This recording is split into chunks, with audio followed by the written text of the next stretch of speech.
Well, I'm gonna tell you now, we're probably still.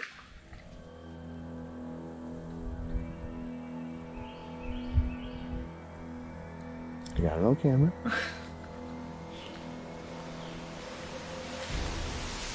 Something threw a rock at us.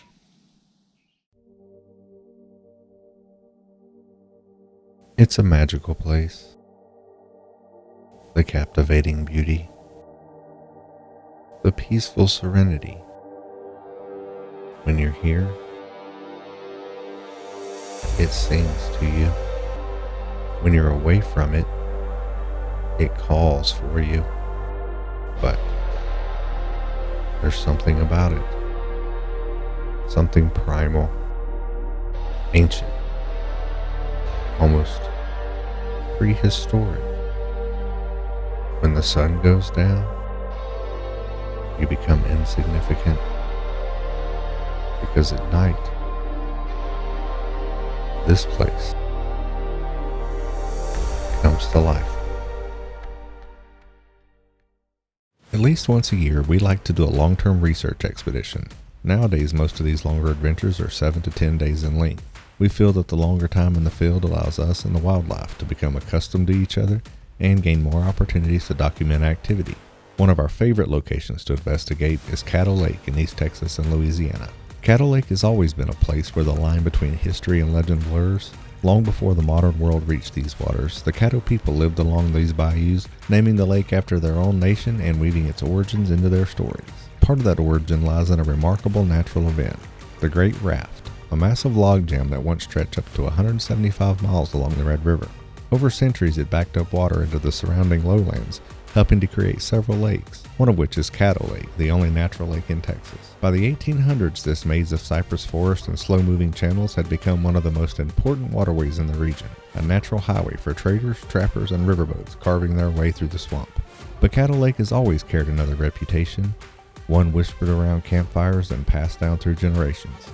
For decades, people living along these banks have reported strange encounters in the woods. Heavy footsteps, silhouettes moving between the trees, and deep, resonant calls echoing across the water at night. Some believe that these stories helped inspire early accounts of the Fount Monster and other regional Bigfoot legends. Whether truth or folklore, the idea of something ancient roaming these swamps has become part of the lake's identity. Today, Caddo remains one of the most hauntingly beautiful places in the South, a landscape where history lingers in the moss, and the unknown feels just a little closer than anywhere else. Alright, look, day one, and we got to camp a little late, got set up. It's about 9 o'clock, and we got our steaks going here. So, who says we don't eat good when we're out doing this? That's right.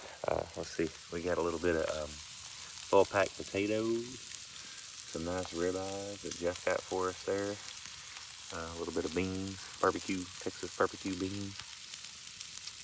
Anyways, can't wait.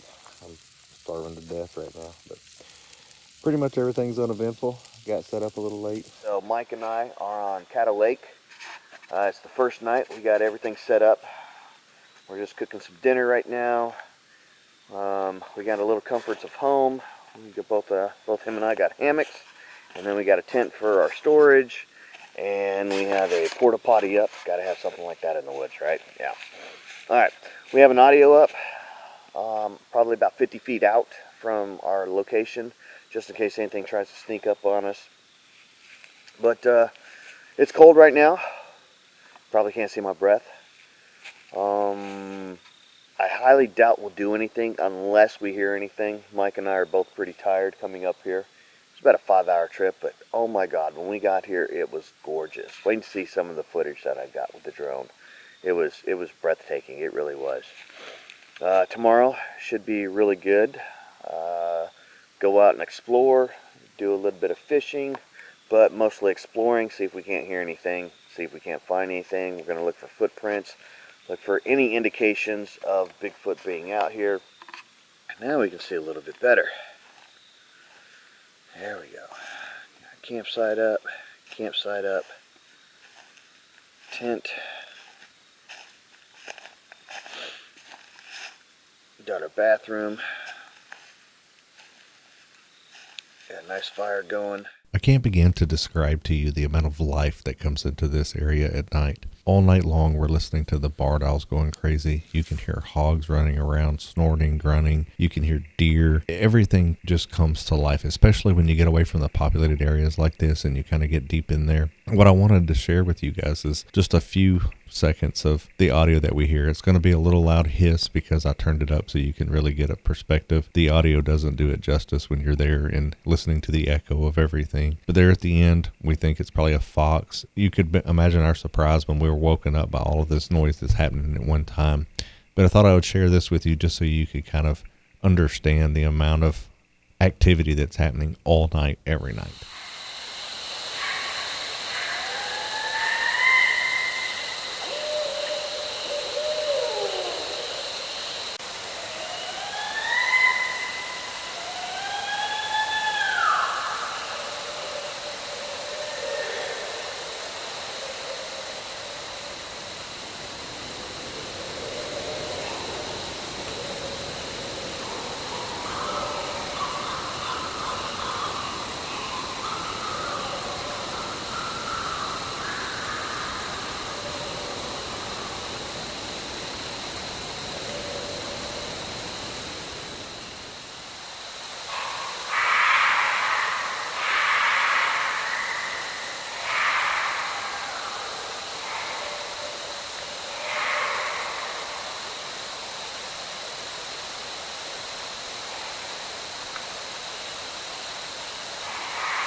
Caddo Lake isn't just beautiful, it's enormous. The Caddo Lake Wildlife Management Area alone covers more than 8,000 acres of protected wetlands, part of a larger ecosystem that spans over 25,000 acres of swamps, bayou, and cypress forest.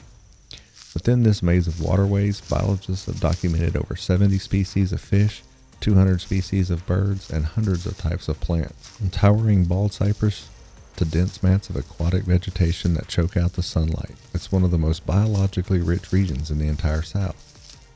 But all that diversity comes with something else: isolation. Much of this terrain is nearly impossible to navigate on foot. Thick undergrowth, deep mud, and winding sloughs create natural barriers that keep people out and wildlife hidden.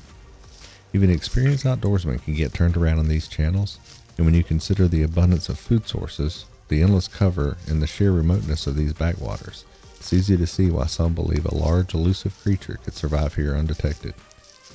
In a place this vast and wild, the idea of something watching from just beyond the tree line doesn't feel impossible. It almost feels expected. This episode is actually a compilation of 3 expeditions to Caddo Lake that we did. Most of it's going to be from what you're seeing now, as this was intended to be the original episode. Later on in the video, I'll share some interesting events that occurred during the subsequent trips.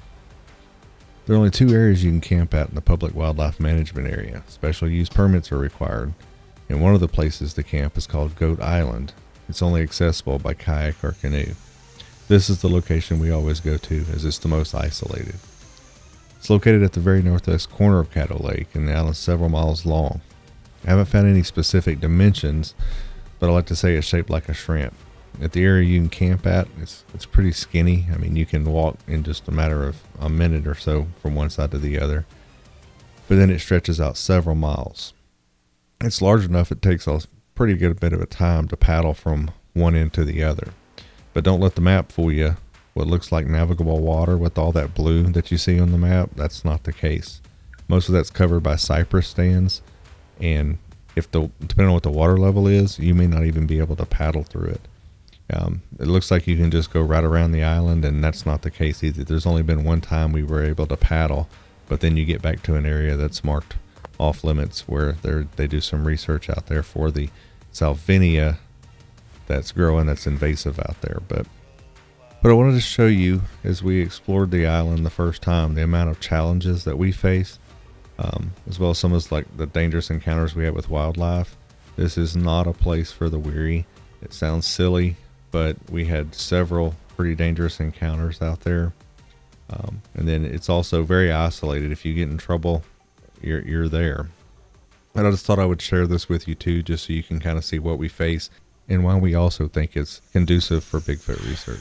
Well, we've walked probably about a third of the island so far, and it is hunting season, so we're required to wear orange by law right now, and actually for common sense, you don't want to get shot. Although we didn't really hear anybody come in on, anywhere on our side, so I think we're going to probably go back towards camp here in a little bit, just because the island's pretty good size lengthwise, so make sure we didn't come up on somebody and ruin their hunt for today or anything like that. But only thing I really see so far is just a bunch of hog wallows, a bunch of armadillo, looks like armadillo digs, and then a bunch of deer tracks over on this one spot.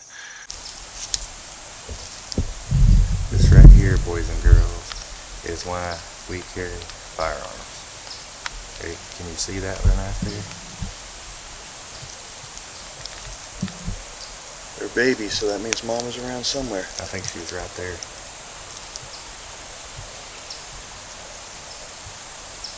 There we go.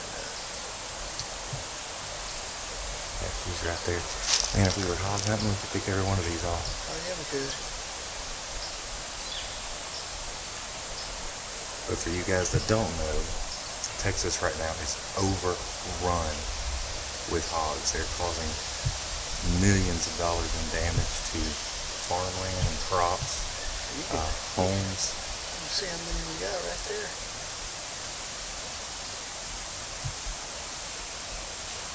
I bet you that's that little thing that you saw run through the camp. Well, I was wondering if that's what hit me in the butt. I swear something hit me in the butt. I mean, I'm hanging from a hammock. Look, I mean, we're talking and standing here, and they just don't care.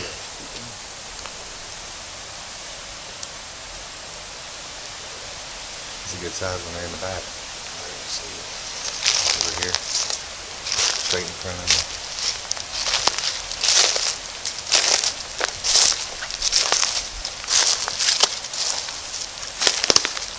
We're going that way. Keep raising the camera too high. Yeah, I was too. I was watching them, but the camera was up. Yeah, see that one in the back moving across? Yeah, I see it now. I mean, it's not huge, but...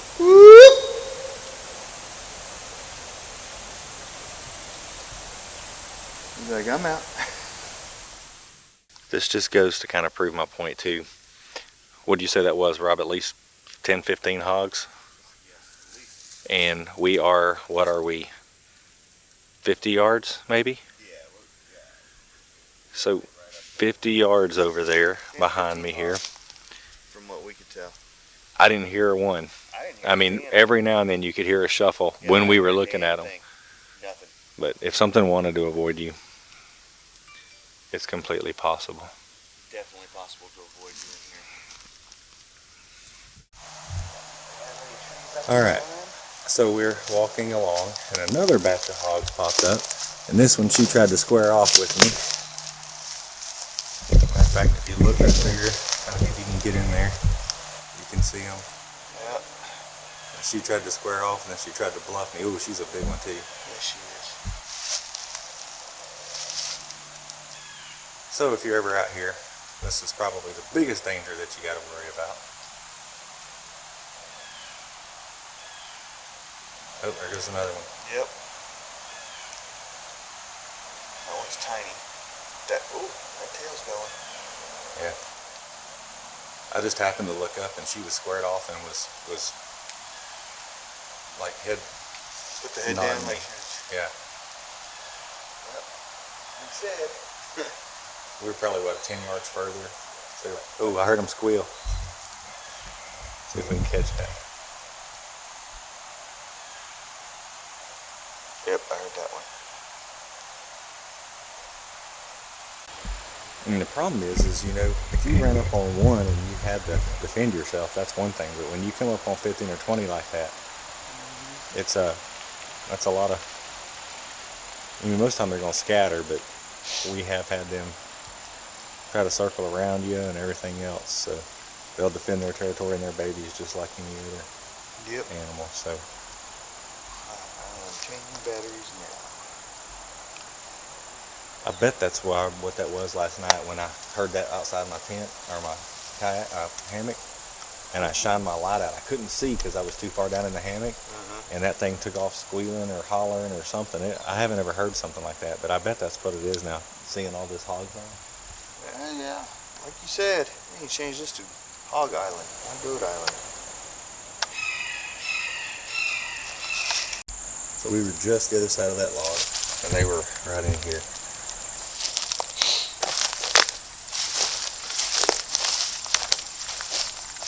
I see some fresh. I mean, they just tore this place up. Yeah, look at that. That one's fresh. Yeah, right there.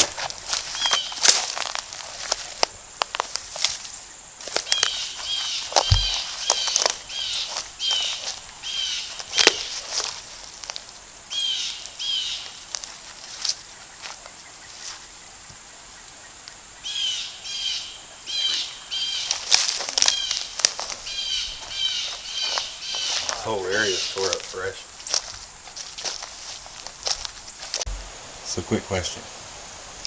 Do you think hogs will make I mean, there's hog rips all around it. Do you think hogs will place all that stuff up there? Oh, we were just debating. It's a little different. It is a little different view. That's just creepy. That's probably nothing washed over a boat. Whatever, but anyway, it's the second shoe like that we found in here. Kind of see how thick this is. Man.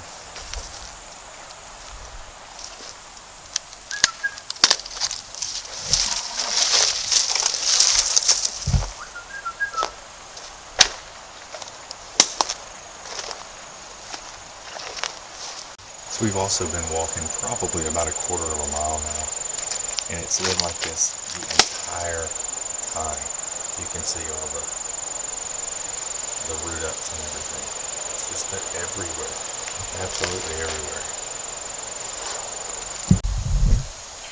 So we've definitely decided that this place needs to be called Hog Island instead of Goat Island because, oh my gosh, I mean, if you can see the root ups here, and there's wallows and root ups and stuff, just, I mean, it covers 80% of what we just explored. of what we just walked, probably 3/4 of a mile. All right, so we may think our game plan here. I was just showing you how all these hog wallers were all around here. Yeah. And as I took about 2 more steps, I had one run at me, and anyway, I thought I was gonna have to squeeze on him for a second. I finally hollered enough that he turned and went the other direction. But that was a little that one got my heart pumping. Yeah, So me too. I've come to the conclusion so far that the scariest thing out here is the hogs, for certain. That's the 3rd time now that we've had interactions. Yep. And they've progressively gotten worse. So the first time we just saw them, kind of walked up on them. The second time I had one that was kind of bluffing me a little bit, and then that time he was kind of running at me. So anyway, I'm thinking we need to paddle around a little bit and then go explore. Yeah, because this is this is a little too much. I think we're just putting ourselves in an unnecessary risk at this point. Yeah, because we're quite a ways away from our kayaks. Yeah, we're probably 3/4 of a mile. Yeah. We've kind of zigzagged the island back and forth, just looking for different signs and tracks and everything. So far, the only thing we've come up with is a whole damn bunch of hog signs.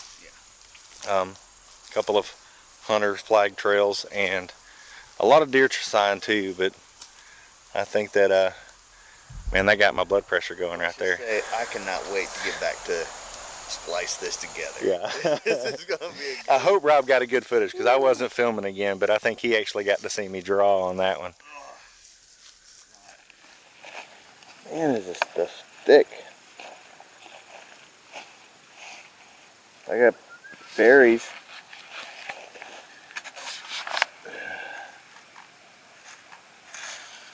Whole bunch of berries here. Huh. Oh.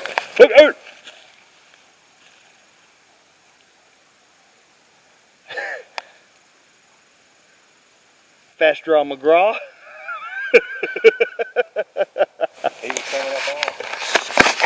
Which is why I haven't been filming the whole time. I'm right-handed, so my camera, here if Rob can show me, he can send me this clip. My camera is pretty daggum large, and it gets a little too much to do left-handed sometimes. So anyways, that's why I've been carrying my, yeah. He's got the high-tech camera, I got the little bitty one. So anyway, I think we're gonna head back to the boats. Yeah. We wanted to do a little fishing anyway, so we're gonna go get in the boats and paddle around. We've been trying to make it, if you look at the island on a map, it makes like a little finger, which is where the campsite is. But we were trying to make it to the big part of the island to see what it's about, but I think we're gonna have to paddle around there, and it looks like it's probably a couple miles, so by the time we get back to camp, we probably need to get rolling. So we'll do that and kind of fish along the way and see what we see on the other part of the island, and I'll take a picture of where we're at, and you can kind of see. Again, I haven't really made it too far, but it's just unnecessary risk to keep running into this many hogs. And I'm gonna turn this camera around one more time, and it's as far as the eye can see. They're just absolutely everywhere. If you can see this, I'll try to zoom in. It's probably 75 yards or so to that log that's way up there, and it's as far as you can see are those roots.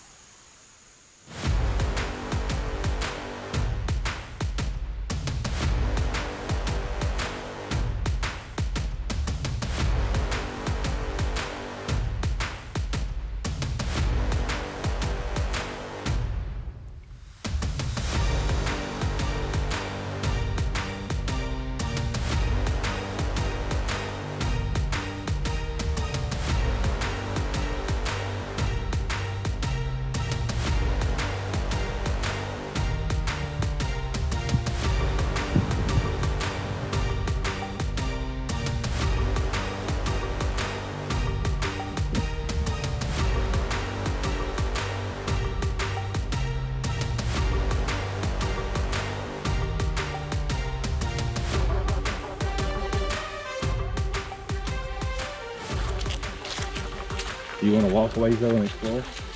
I think that's just a turn off. See? There's dry bank right here. And then that one spot. And then we just got to come up through the one stick. Let's try it. Or even right here. We could come up like right there. Yeah, but that's swamp all the way up in there. Here he comes. Oh! He's coming back.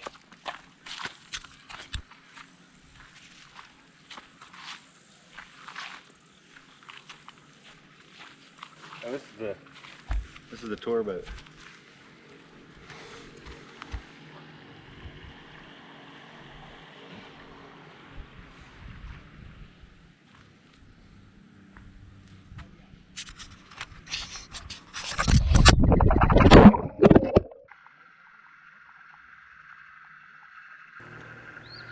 Hey Rob. Yeah.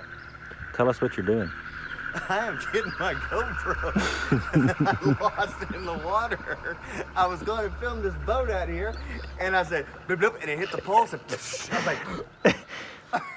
like... Okay. So, the light's changed. It's hard for me to see. But right here, a little further. Nope, straight out. Yeah, so that just happened. I can't wait to look. Oh, shit. Okay. So, in case you didn't know, this is alligator water. But I was going for my GoPro. Yeah, I'd have went too. Hope I don't drop my phone.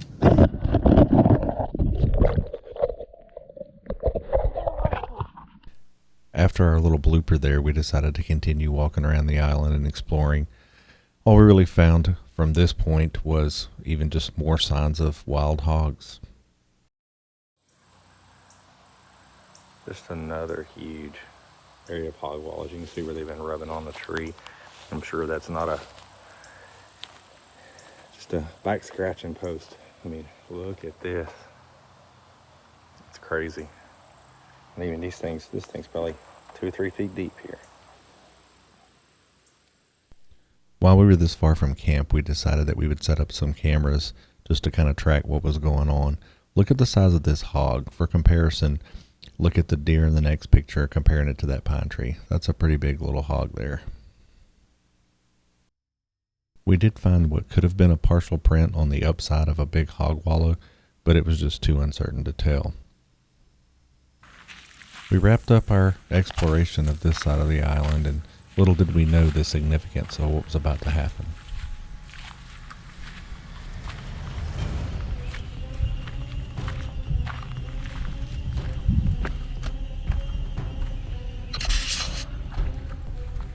Oh, that's just breathtaking.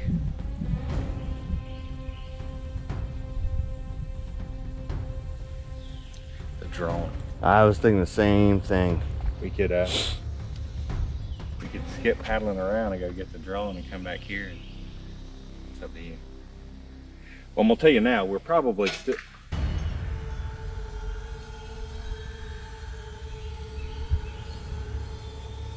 You got it on camera.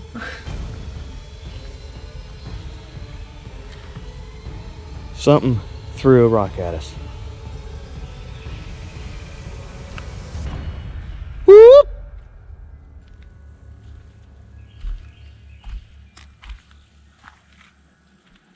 Something threw a rock at us, dude.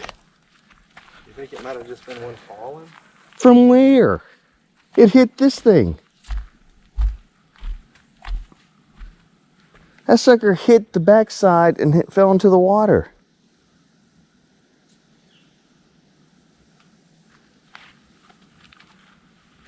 Well, I'm gonna tell you now, we're probably still.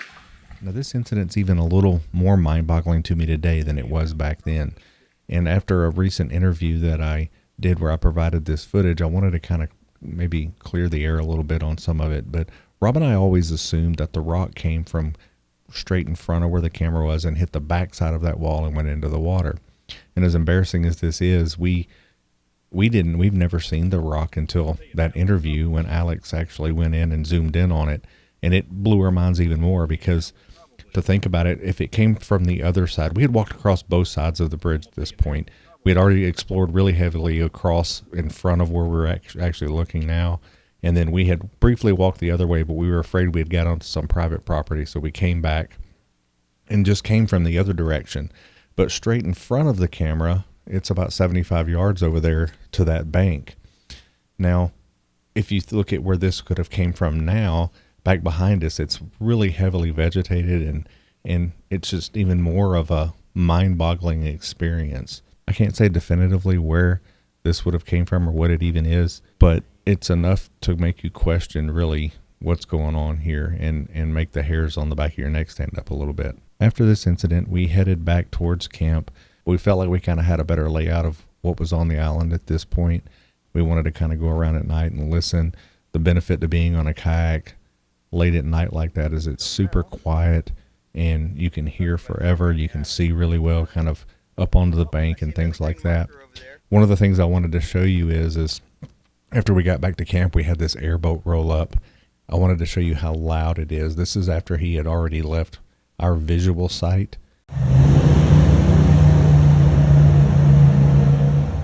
And you can hear just how loud it is and how it echoes through the swamp. So you can hear, especially at night, you can really hear everything in great detail.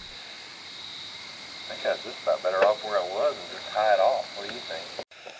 Alright, we are on the water. I guess that stopped, I don't know.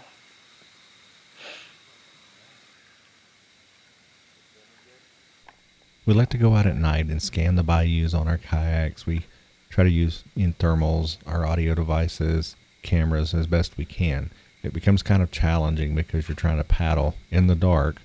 Now we have to use our running lights because we are on navigable water, so by law we have to use those. But we try not to use the big lights unless it's absolutely necessary to see, or if we want to try to get some footage or something to show you guys.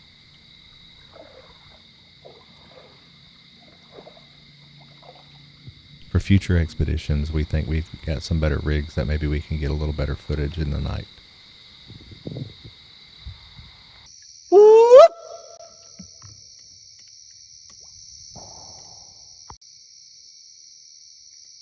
you do it again?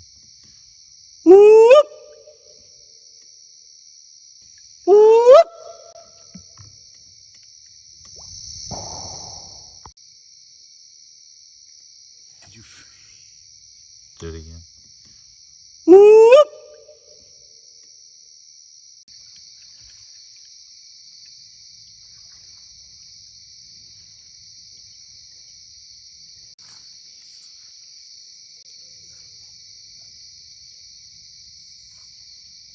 Throughout the years, we have managed to get a couple different instances of audio, such as the knock you just heard and this one. What happened? Doing a knock.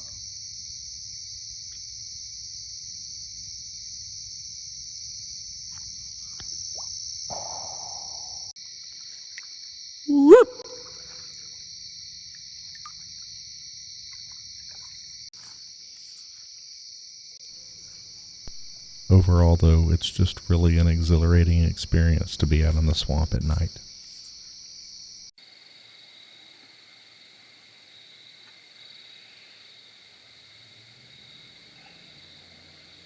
Just had some guys roll up on us while we're trying to do night footage. Not cool, man, not cool.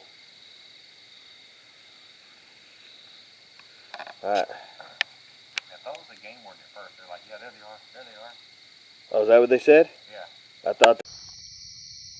Just so you can tell how dark it is, let's see here. I know they're on behind me with their lights on, but it gets a whole lot darker. It's actually dark. This iPhone is ridiculous.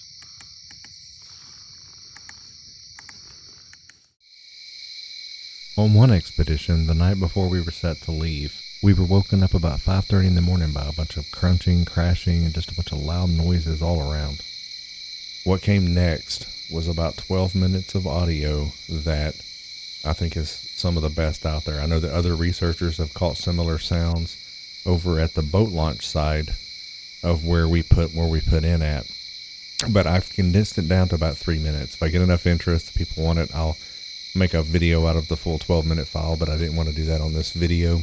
So I've condensed it down so that you kind of have a better judge of everything that was going on. But the audio recorder was a little further from us, so we couldn't hear all of the immediate kind of crunching around. Keep in mind, I've turned this volume way up so you can hear it, but the knocks were extremely audible.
Alright, so try to do this 2 or 3 times, but we left the camera and everything out so that we can kind of do some stuff. But we were sitting here getting ready to start picking up camp. It's supposed to rain tonight and storm tomorrow, so we're gonna have to bust camp pretty early in the morning.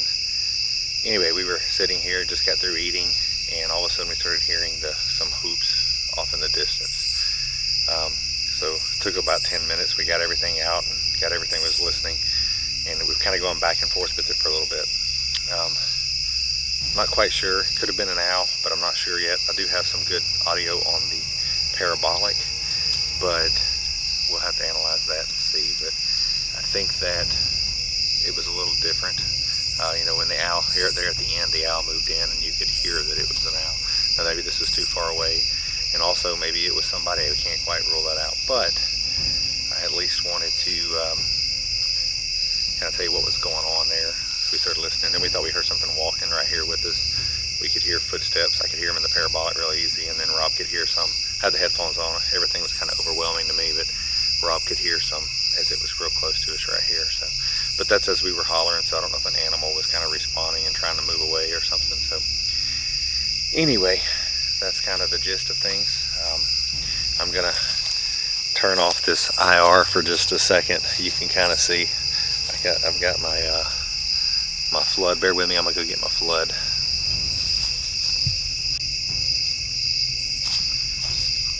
So that's my standard IR on the camera there, and then I can turn on, this is the one that I made modified, just a standard like Polaroid style, but I modified it with some batteries and gave it a little more juice there. So anyway, but I just wanted to kind of show you, it's may I turn this on? If I turn the infrared off,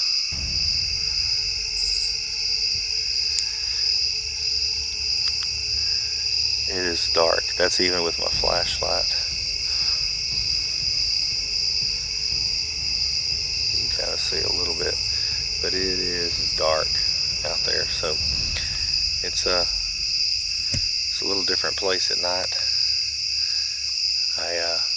That was quite interesting. Some of the most activity that we've had. This night was one of our most active nights that we had. And I'm going to play for you now a series of audio of just the stuff moving around that we heard on the parabolic, some stuff that's moving around in the audio recorder, just some strange noises in general. At the end of this string of audio, I'm going to play for you the incident where I feel like I may have had a rock thrown at my hammock. You can hear me kind of all of a sudden get up, and a call for Rob to wake up as we try to figure out what's going on.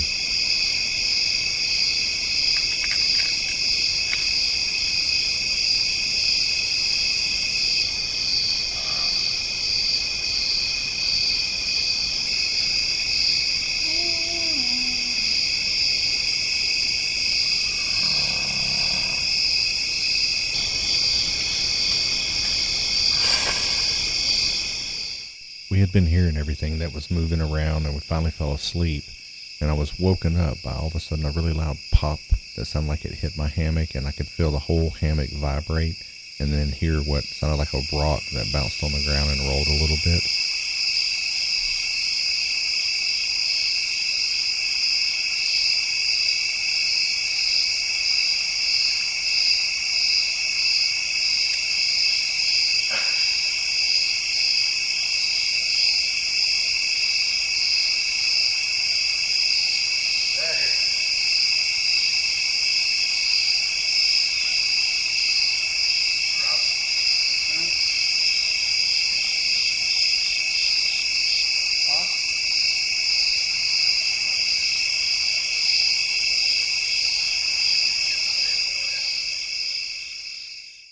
I want to share with you the most profound experience that I've ever had happen to me while researching, whether it be paranormal or cryptid. And I recently did an interview for a video that Small Town Monsters put out. Some of you may have seen that. But I wanted to share the whole story and kind of, just fill everybody in on kind of the backstory and what was going on there, and then how it really just affected my life. Once a year, we go out for an extended period of time for an expedition where we'll research an area where we can go in and actually kind of become part of the environment for a while. We think we get a little better results with that. In 2021, we went to Caddo, and the salvinia had just taken completely over. That stuff grows at like the size of a football field in 7 days or something like that. When we went in there was hardly any wildlife activity. We didn't catch a fish. We didn't hardly hear or see anything. So in 2022, we did not go back to Caddo Lake. We did our research somewhere else. And then for 2023, we decided, hey, let's go back. We just absolutely love it there. We're going to go back. We weren't expecting a whole bunch, but we thought, hey, we're going to give it a shot. So we got up on Sunday after the conference, and I think it was raining or something. We got a late start. We headed down to Caddo. By the time we got to the water, it was like 4 o'clock in the afternoon. We got getting dark, so we got camp set up. We made some dinner. We're sitting around the campfire. It was me and my 2 sons, Daniel and Jacob, and then Rob and Misty. Misty and Jacob had decided they were going to go ahead and go to bed, so it was me and Rob and Daniel sitting around the campfire. Rob is sitting to my left. I'm staring at the campfire. What's about to happen is directly to my back. Rob is sitting to my left, Daniel sitting to my right. We're all just kind of chilling out in the moment, and we started hearing stuff that was kind of moving around in the woods behind us. Wasn't really a surprise. In previous years, we had hogs that came up there, deer that came up that way. I mean, there's foxes and coyotes and everything else, so we weren't really too surprised by that, but it just kept happening and kept happening. And it got to the point that where Rob started, he's going to get it drawn out. So he kind of gets his case, and he's starting to get stuff together, starting to put it together. And all of a sudden I hear this really big crash kind of back to my left behind me. And I had my flashlight on a little table there beside me, and I stood up, and as I turn around and shine the light, I'm going to show you a picture here.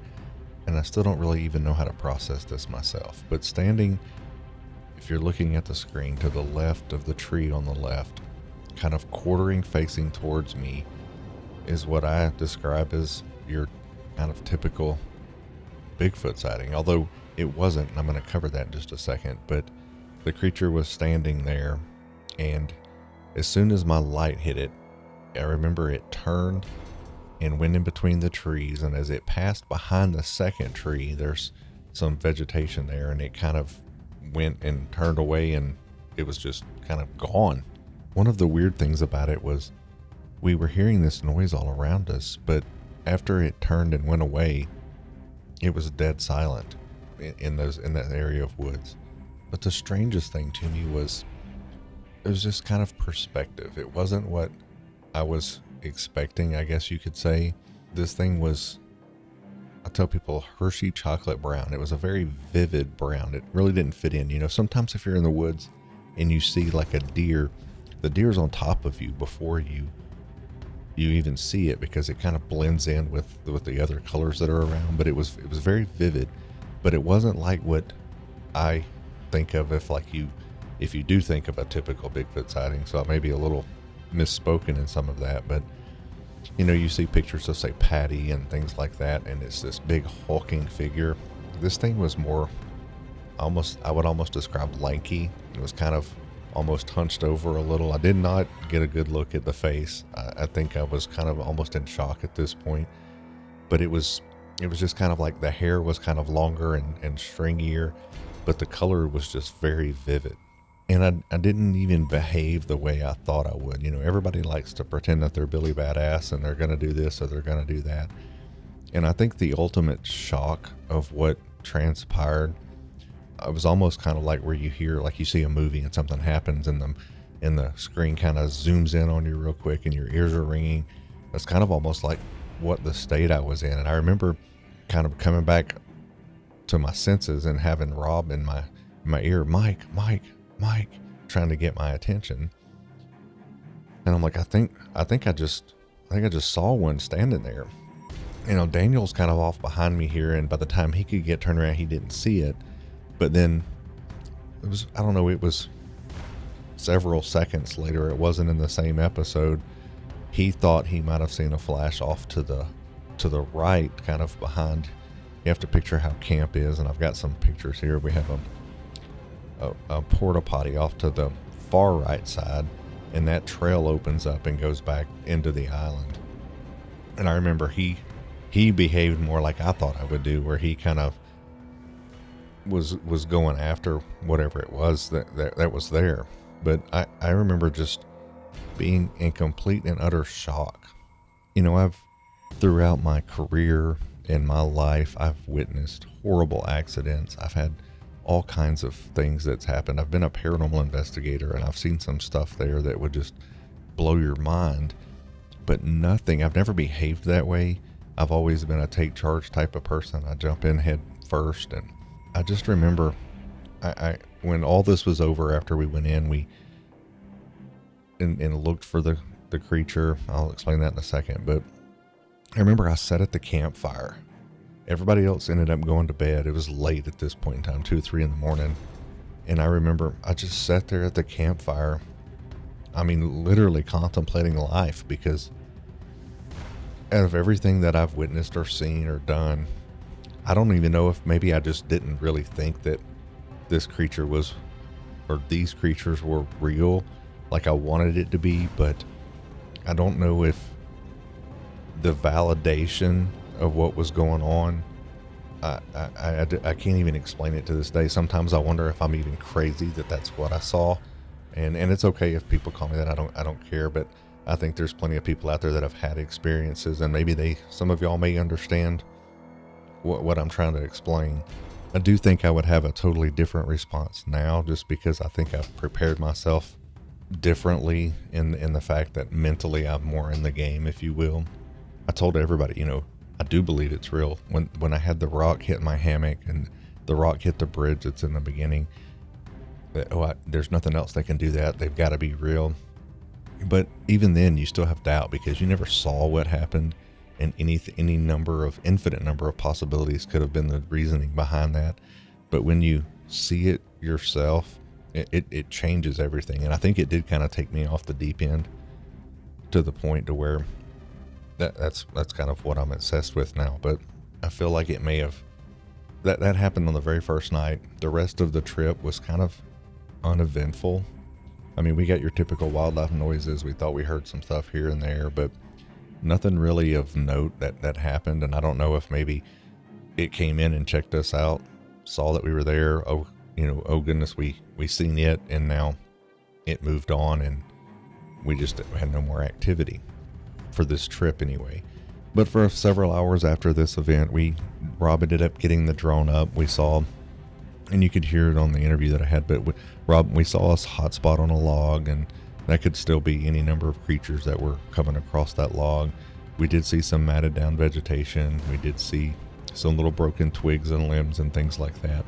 Trying to find something in this swamp is nearly impossible. And by the time we could get it up several minutes later, whatever this was gone. But that's the story of my sighting.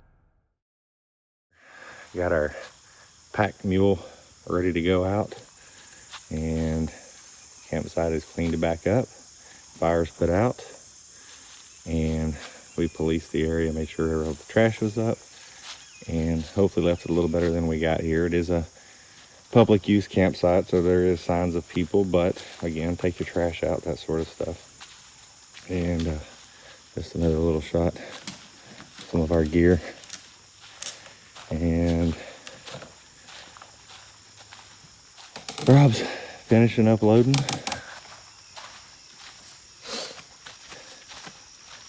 And then everything's tied down, loaded up. I could put some more on here, but we got the pack mule for this one. That's I don't think I could get it all, so might as well spread it out a little bit. But alrighty, one last look.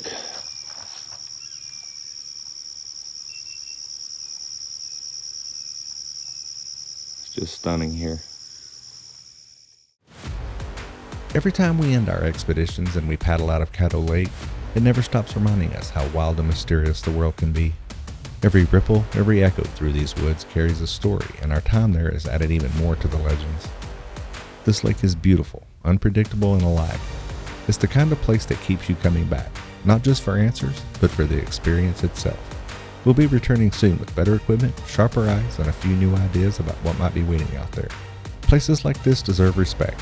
Every footprint, every paddle stroke matters. We're guests here, and it's up to us to keep it as untouched and mysterious as we found it. From above, Caddo Lake looks peaceful, but beneath that calm surface lies something ancient, something we're still trying to understand. And that's what keeps us searching. If you've enjoyed this journey, don't forget to subscribe and hit that like button. Follow me on social media to see what's happening in real time, because this story isn't over. We're just getting started.